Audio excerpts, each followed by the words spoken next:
Welcome, my friends, to the Solid Signal podcast for the week of August 25th, 2014. We're going to get back on topic this week after a couple of off-topic podcasts. By the way, I got a lot of supporting messages and supportive comments about those podcasts, so it does seem like that's the kind of thing that you like to hear. Every so often, I do need to pay the bills over here at the Solid Signal podcast, and that means talking about the products that are sold at solidsignal.com and asking you as politely and as gently as I possibly can to shop there whenever possible. This is one of those podcasts, and I promise if you like those off-topic kind of crazy ones, we'll be back to them pretty soon. I want to talk this week about digital signage and what digital signage means, what it doesn't mean, and why digital signage may be the answer to a question you didn't even know you were asking.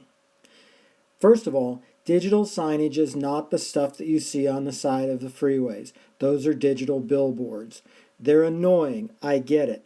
That kind of animation while you're driving probably ought to be illegal, and I get that. What I'm talking about here is digital signage, which is the new and interesting way to keep your customers engaged no matter where you are and no matter what you're doing.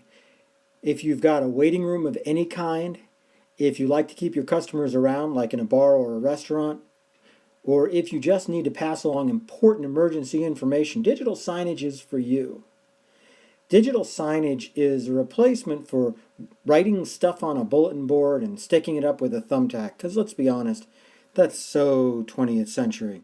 You might have noticed that some restaurants near you have stopped putting their menus on backlit boards that look like they're from 1952 and have started using television screens instead. That's digital signage. You might have noticed fancy skyscrapers if you live in an urban area that put information about the building on a monitor near the elevator. That's digital signage. And maybe you've noticed at the airport or at your local bar or restaurant live television playing where there are advertisements on the side that pertain to that particular establishment. That's digital signage, and that's powerful. The most important thing you need to know about digital signage is it doesn't cost a lot of money.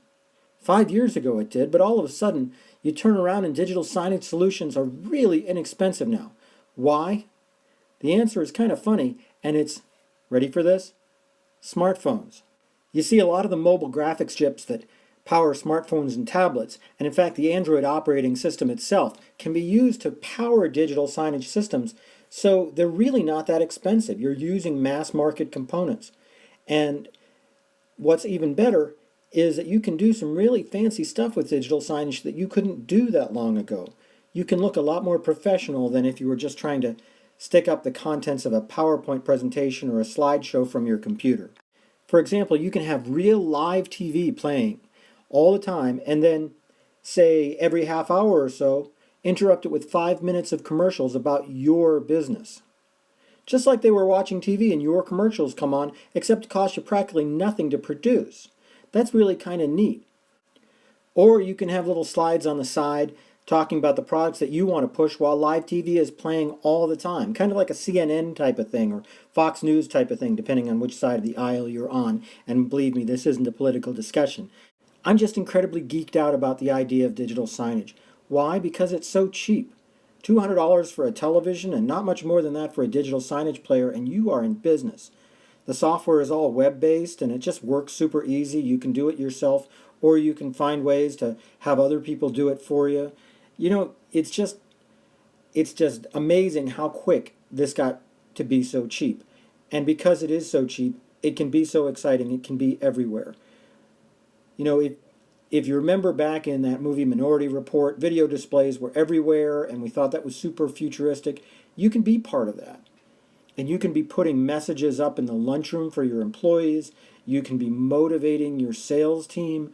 Or you can just be telling your customers all about the products that you sell while giving them a television experience. Remember, you have the opportunity to do both.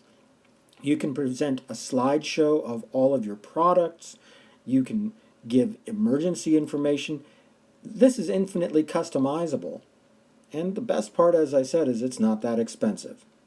Take a look at solidsignal.com and shop for digital signage.